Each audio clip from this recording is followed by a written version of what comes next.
Turn pain to progression in every studio session. Turn pain to progression in every studio session. Turn pain to progression. Welcome to Pain to Progression with Regis, Arzu.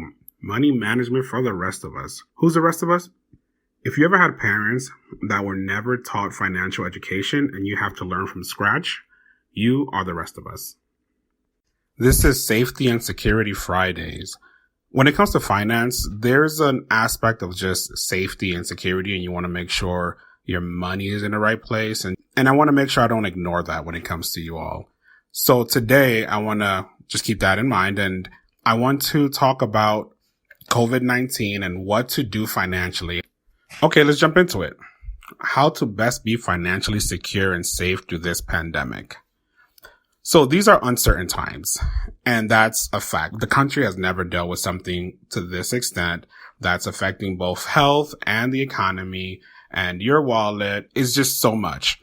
So I thought about it and I came up with 4 different groups of advice that will help you. And I'll break each one down one by one, a little bit more in depth, but let me just name them. So 1, do not make any emotional decisions. 2, save. 3, avoid scams. And 4, listen and take advantage of any assistance, whether it's government, whether it's bank. People are doing things to help you. It's just a matter of you to just listen and hear what's happening. And I'll give you some of that as we continue talking. So what do I mean by don't make any emotional decisions? I get it. It's scary and a lot of unknowns, and there's no way to prepare for this. And that just starts stirring up a lot of emotions and fear. And I think fear is what leads to a lot of the emotional decisions. Like, what will happen to my money? Should I take it out of stock? Should I take it out the bank? And I want to address some of that. And one of the things that are happening right now is that people are spending a lot of money on bottled water. COVID-19 has not stated that it affected our water resource. And I get it. Worst case scenario, if something ever happens, you're prepared. But right now, you want to make sure you're using your money wisely. And I've seen some people buy a lot of water just in case. Another thing is toilet paper. Now, I don't know if you're in this group because I'm not scared of running out of toilet paper. I mean, to be honest, there's other things you can do, and this is not the biggest priority. So use your money wisely, and you want to be stocked in case of any emergencies. But is this your biggest priority? Just have enough to what you need. And I know that's iffy because you don't know what that is, but don't overspend. I don't want you to spend $100 in toilet paper. I personally think that's extreme. A big thing is taking money out of the bank. Your money, it's in the bank, is FDIC insured. And if it's in a credit union, it's NCUA insured. What that means is it's secured for up to $250,000 per person per account. And if you add any beneficiaries, it'll also add to that. So you can potentially be secured for up to $1 million if you do it right.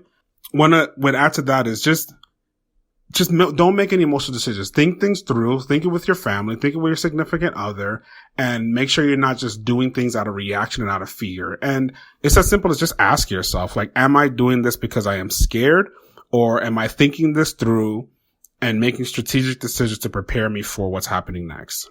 The next thing I told you guys about is to save.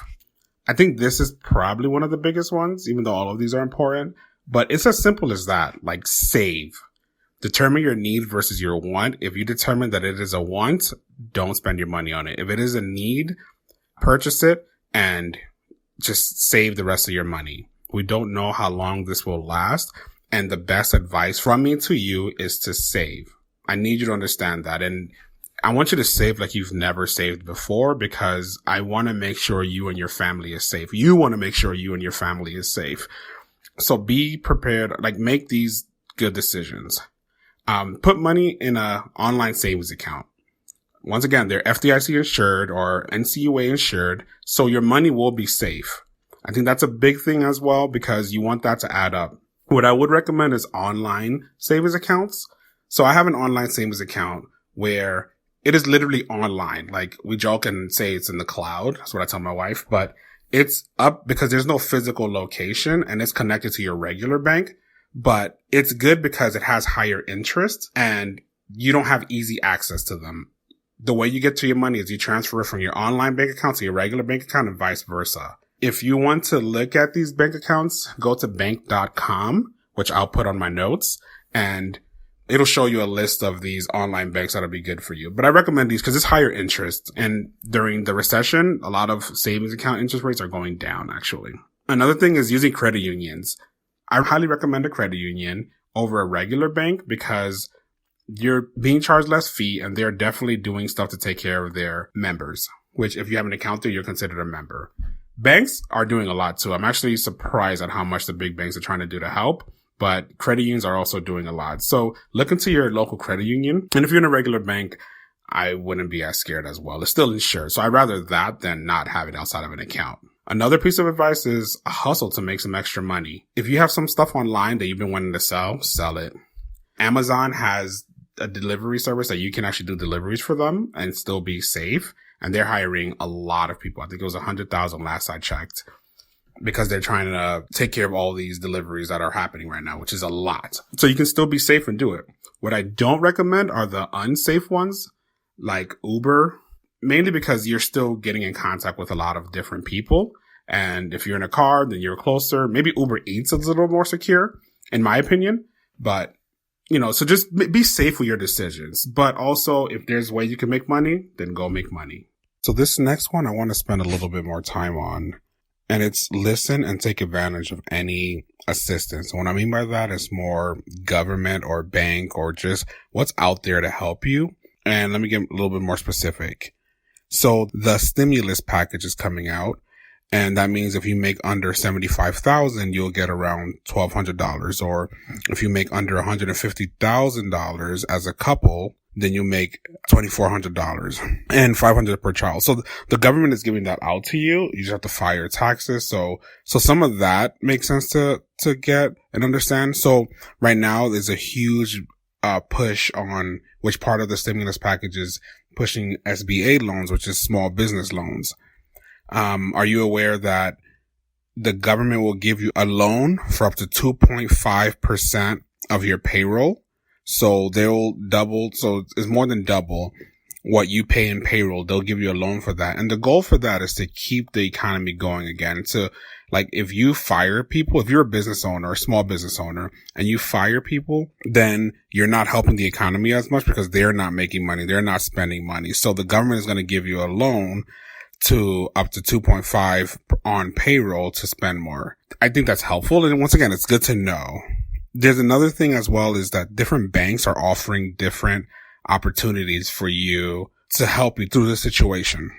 So more specifically, depending on your bank, so you have to call your bank. You got to ask them what they're offering. For the most part, this is becoming kind of standard now, or just through this all.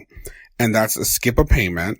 So even if you have a mortgage that you owe on your mortgage, they're setting it up so you can skip a payment. And what that means is just you don't not pay that payment. You just don't pay it for this next month. Let's say April, for example, and it goes to the end. So if your mortgage was to end in December of 2020, it would end in January of 2021. It'll just add to the end.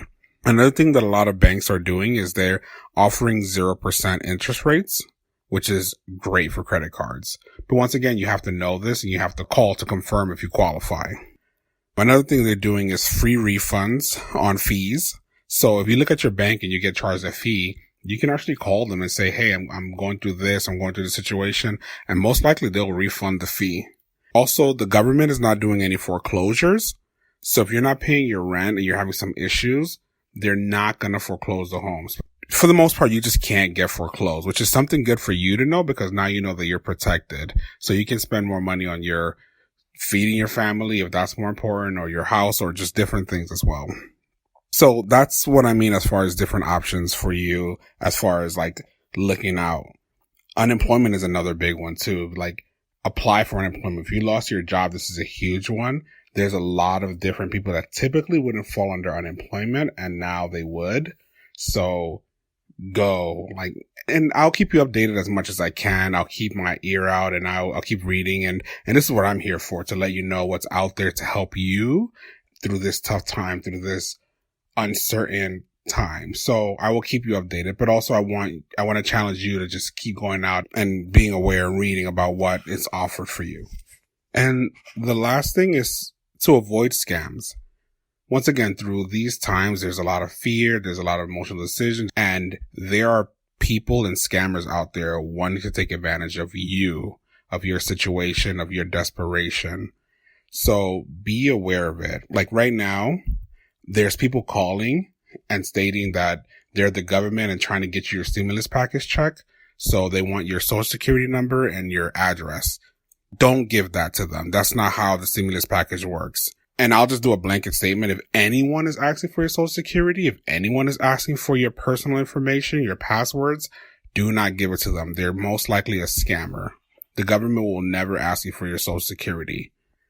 Another thing is with the stimulus package, there are going to be other scams like fake checks out there and people trying to bargain fake checks. So don't fall for it. Just be prepared for a lot of dark things. Through dark times, people tend to get darker and take advantage of desperation. So don't give your information to anyone. Do not make emotional decisions, as I spoke previously, and avoid these big scams. So that's it. I actually did my first week of my podcast. I'm super excited. I'm super happy to get this information to you. This is really exciting for me, and I want to continue this going. I want your feedback. So just let me know how things are going. I want you to understand this information is for you to use and to share.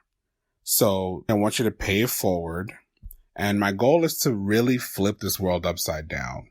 I want you to, the people that people didn't think would be able to make all this money, make financial decisions and learn this, and you to be on top. Let's flip this world upside down. Thank you.